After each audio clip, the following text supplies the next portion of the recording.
Bonjour, c'est Cryptoly, j'espère que vous allez bien en ce vendredi 9 février 2024. On se retrouve aujourd'hui pour parler Bitcoin, pour parler ETF, pour parler crypto et aussi macro parce qu'on a une très belle accélération du pétrole avec un impact qui pourrait être assez lourd. On voit tout ça ensemble. On va commencer par une nouvelle dans laquelle on a un super titre, BlackRock et Fidelity Bitcoin ETF voit le plus gros début de mois de tous les ETF depuis 30 ans. Alors quand on voit ça, on se dit que c'est magnifique, c'est super. Sauf que, en effet, il manque des informations. Alors déjà avant tout, il faut savoir ce que c'est un début. Ça sous-entend que c'est l'injection monétaire sur les 30 premiers jours. Et on voit en effet qu'on a bien les deux trackers de BTC qui sont bien au plus haut avec des volumes qui sont relativement conséquents. Sauf que on nommait intentionnellement ou non, de statuer l'origine de ces fonds. C'est-à-dire qu'on ne peut pas déjà vérifier l'ensemble de l'origine des fonds qui sont injectés dans les ETF, mais on sait qu'il y a une très grande partie qui vient de GBTC. Et oui, pas tous les ETF partent avec déjà un fonds qui était bloqué, dans lequel on avait plus de 30 milliards de dollars qui étaient bloqués et qui cherchent à sortir et à se diriger vers une diminution des frais. À côté, nous avons ici une analyse qui nous définit que potentiellement on va se retrouver sur un BTC qui va être relativement flat sur la période de mars à juin, dans lequel on va avoir un BTC dans lequel on aura très peu de volatilité. En l'occurrence, pour cette analyse, on se base majoritairement sur la macroéconomie et sur le fait qu'on n'aura pas de pivot qui se fera sur cette période-là. On reviendra dessus quand on parlera notamment du pétrole parce que ça a forcément un impact relativement fort. À côté dans les nouvelles, nous avons une rupture donc des 45 000. Je pense que vous l'avez vu en regardant votre téléphone ou votre ordinateur ce matin.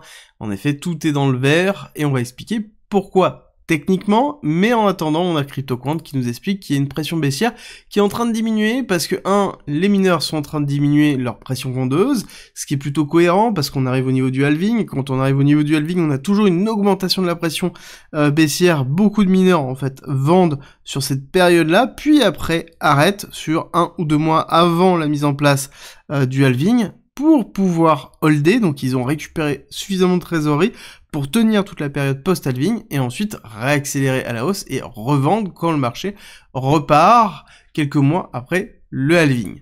Au niveau des nouvelles, nous avons 3 nouvelles techniques. Première, nous avons Ethereum qui va lancer le 13 mars, ça y est, la fin des blobs. Donc ça veut dire quoi? Ça veut dire qu'on va pouvoir avoir une diminution des frais vraiment significative sur toutes les layers 2 d'Ethereum et donc on aura un gain de performance sur tout ce qui est par exemple Polygon, Starknet, etc., Arbitrum, Optimism, et donc ça va être plutôt positif. Dans les autres nouvelles, nous avons Polygon qui, encore une fois, en open source, deliver un prover. Alors ça, il faut comprendre ce que c'est. C'est quoi? C'est quelque chose qui va permettre de pouvoir valider des transactions sans forcément passer par la Layer 1 Ethereum. Et donc, ça sous-entend aussi que Polygon est en train de mettre à disposition en open source quelque chose qui va permettre de construire des blockchains directement sur leur ZK Layer 2. Donc ça veut dire que Polygon est en train de devenir une master layer. Ça veut dire qu'on est en train d'encapsuler totalement Ethereum en dessous de Polygon.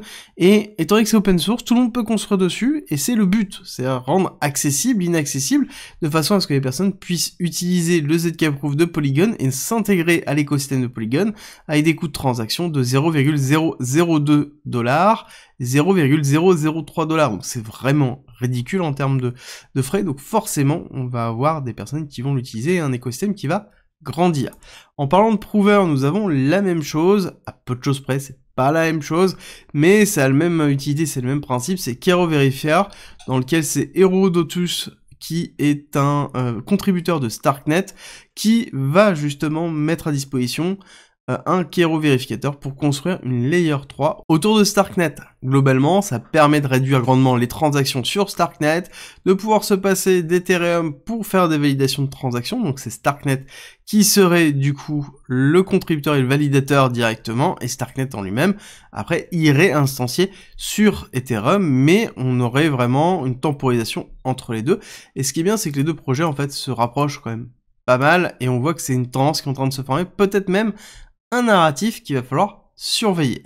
Au niveau de la macroéconomie, on a une accélération au niveau du pétrole qu'il va falloir surveiller, dans lequel on est passé de 74,20 à ici 76,5, grosse accélération, grosse bougie, c'est assez rare d'avoir des mouvements aussi forts sur le pétrole et dans lequel on a quand même un très gros range. On sait très bien que le bas de range est dans les alentours de 65 à 68 et le haut de range est potentiellement entre 90 et 93 $. Là on se dirige doucement vers le milieu de range avec potentiellement quelque chose qui serait plutôt impulsif pour aller retester là. Quand on voit bien qu'on a un arrêt, une accumulation, rupture de l'accumulation, retest de la partie basse, on pourrait très bien réaccélérer très fort. C'est ce que je vous ai expliqué. Quand on rentrera dans cette box entre 95 et 115, ce sera très compliqué pour l'inflation et l'inflation ne sera pas contrôlable. On n'oublie pas que le vecteur principal de l'inflation que l'on a eu, c'est le pétrole. Bon, il n'y a pas que ça, il y a aussi la notion de supply chain qui était vraiment très perturbée avec l'inflation monétaire sur la période Covid. C'est quelque chose qui a mis plusieurs années à se résorber, mais là, le pétrole est le vecteur le plus important maintenant, donc il faut impérativement surveiller. Si on a des ruptures haussières avec une rupture au-dessus de 78, on aura un signal pour se dire qu'en effet, on peut aller chercher les 93, donc avoir une inflation très forte et retarder potentiellement la mise en place du pivot de la Fed, qui, je rappelle, a pour but de diminuer les taux directeurs de la Fed et donc la pression d'emprunt et libérer en fait tout simplement la liquidité au niveau du marché américain. Bon.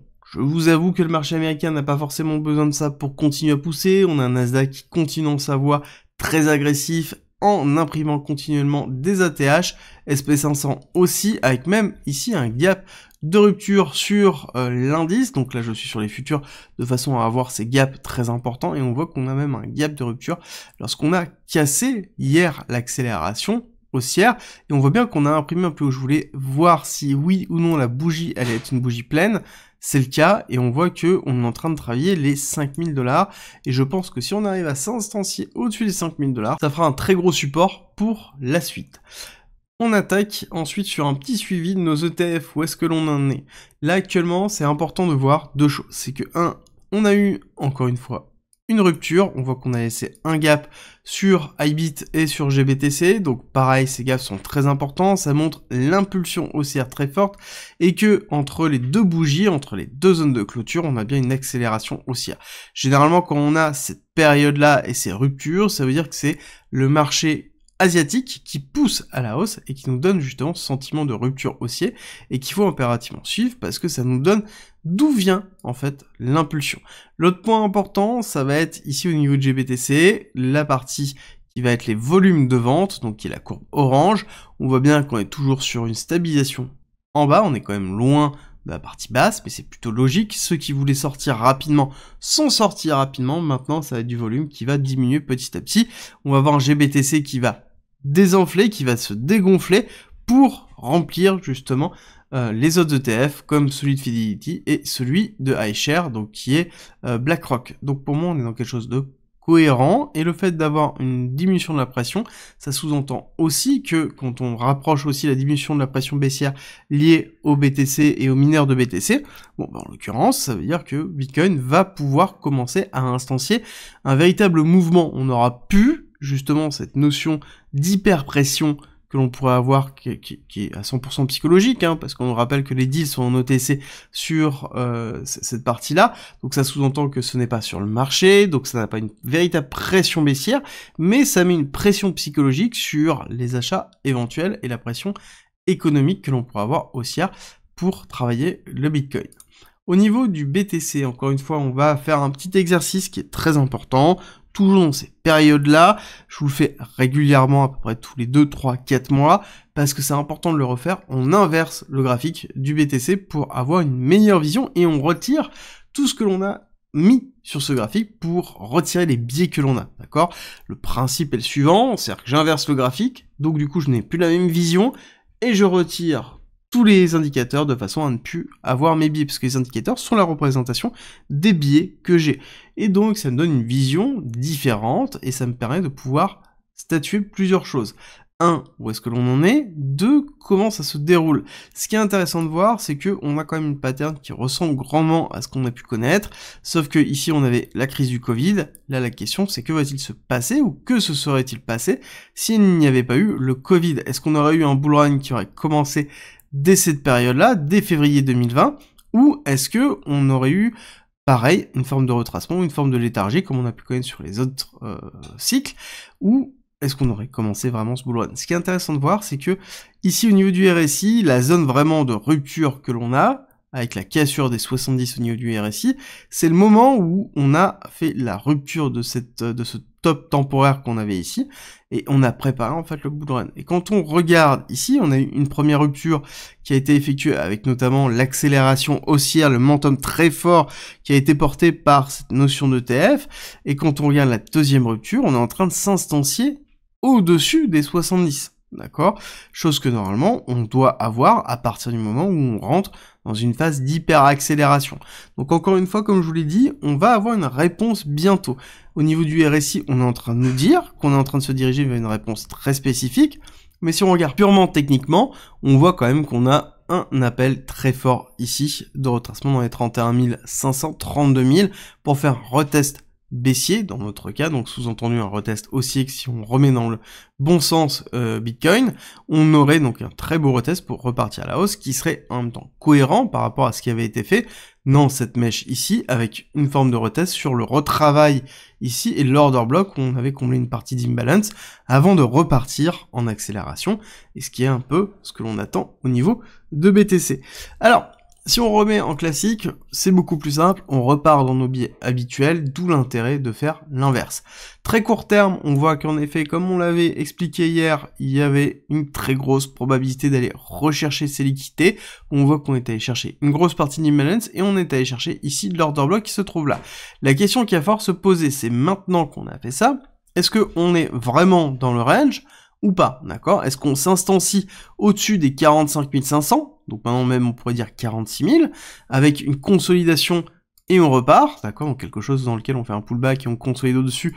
Donc ici on voit que le support tient, donc on a cassé la résistance, on transforme la résistance en support, on a un afflux de liquidité en longue qui vient acheter cette partie-là, et à ce moment-là on aura un momentum pour aller chercher plus haut et en tout cas consolider plus haut. Et donc on sort du range, donc ça sous-entend que la stratégie de léthargie qu'on pouvait attendre et qu'on pouvait avoir n'aura pas lieu, en tout cas sur court terme, et on part sur une nouvelle tendance qui repart avec une rupture, mais pour ça il faut impérativement consolider, il faut impérativement appuyer sur les 45 000, sur les 46 000 pour repartir.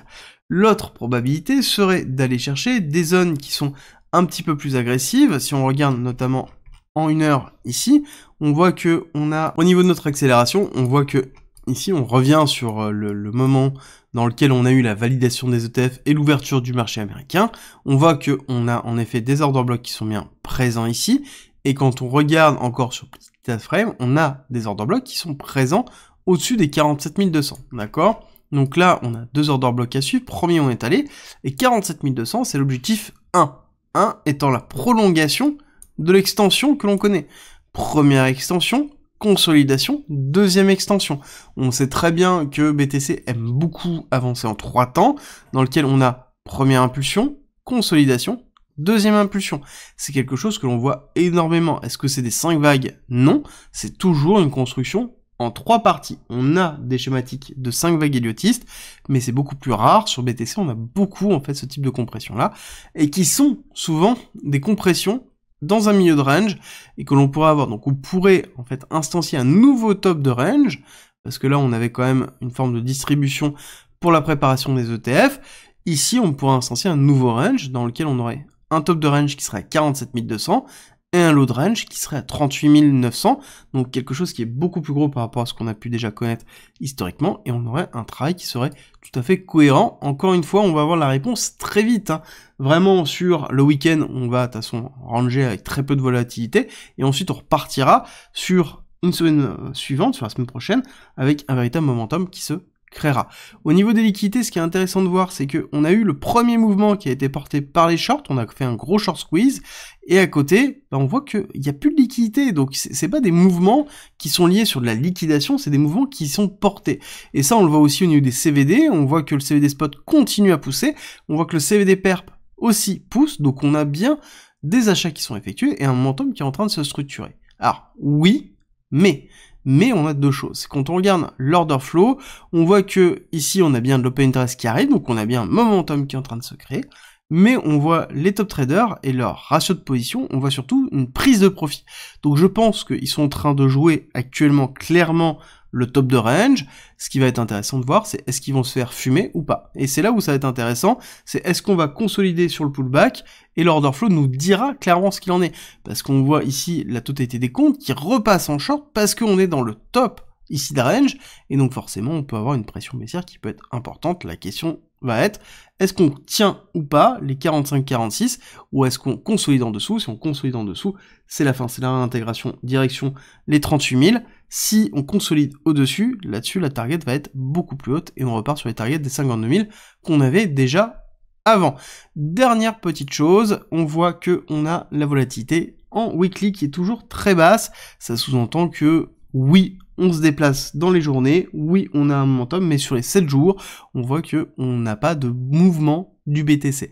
Et c'est pour ça que je vous dis qu'on est peut-être encore dans cette phase de léthargie, qu'il faut faire un petit peu attention. Mais dans tous les cas, ce qui est sûr, c'est que vous êtes préparés, et si c'est pas le cas, n'oubliez pas que j'ai mis à disposition ma stratégie d'investissement et d'achat et de vente gratuitement en description et en commentaire. Ça va vous permettre de pouvoir construire votre propre stratégie, de pouvoir valider votre stratégie et d'être prêt sur ces mouvements-là pour ne pas réagir sur l'émotion, parce que c'est toujours là où on fait les pires erreurs. Il faut toujours être préparé. J'espère que cette vidéo vous a plu. Si c'est le cas, n'oubliez pas de me laisser un like et un commentaire, et nous on se retrouve tout à l'heure pour Ethereum.